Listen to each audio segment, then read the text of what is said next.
I tapped my subway card on the way out and accidentally charged the fare to my wife's linked payment account. I'd barely stepped out of the station before two officers shoved me to the ground, telling me I was suspected of embezzling company funds. They hauled me in for a full day of interrogation before I finally pieced it together. My wife's male assistant had reported me. He even called me afterward. "Mr. Fox, I'm the one who filed the report. Why weren't you spending your own money? Why did you charge it to Ms. Henson's account? How is that any different from stealing? Ms. Henson earns every cent with blood, sweat, and tears. That money isn't for you to blow however you please. Consider today a lesson. From now on, I will be managing all of your expenses. Every single dollar you spend requires a formal company request submitted to me. You can only use the money once I approve it. Oh, and your monthly spending cap is $70. You've already spent $69.95 today, so don't even think about spending another cent this month." I listened to him, so serious, so pleased with himself, and laughed. The kid had been at the company for 6 months. Just because my wife spoke politely to him, he'd started managing everything on her behalf, acting like he was her personal steward, but he had no idea. The company was mine. Every dollar in my wife's bank accounts was mine. Even his salary came out of my pocket, and his precious Ms. Henson was nothing more than a Cinderella who'd married up into my family. Who gave him the right to manage my family's money on my wife's behalf? The officers heard every word Julia Swanson said through the phone, then looked at my screen showing the linked payment notification. Subway fare, $1.90. Their faces went dark. They offered me a formal apology and assured me they would notify my wife's company about their employee filing a false police report. But I didn't have time for any of that. I rushed to the hospital. My mother had been scheduled for surgery the previous afternoon.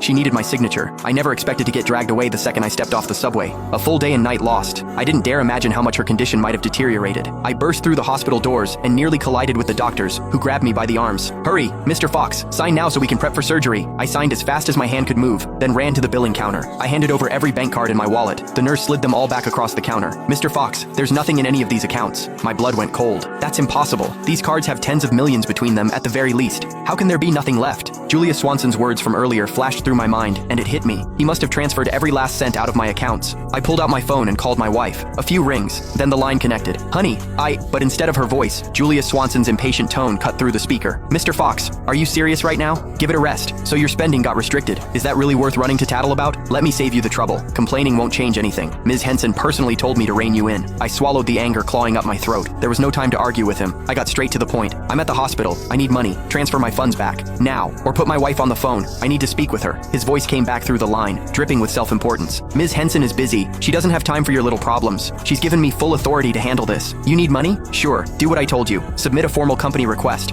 Once I approve it, the funds will be released. Oh, and just a reminder, you've got exactly $1 left in your monthly allowance. Don't bother requesting more than that." The pain in my stomach was unbearable. My face had gone white. I finally snapped, shouting into the phone, "I told you, I'm at the hospital. My mother is in critical condition. She needs surgery, and they're waiting for payment. The card I used wasn't Sheila's. It was mine. Transfer the money back into my account right now, or I'll report you for theft." Silence on the other end. A few seconds passed, then the line went dead. Julia sent a text. "Mr. Fox, where do you think your money comes from? Miss Henson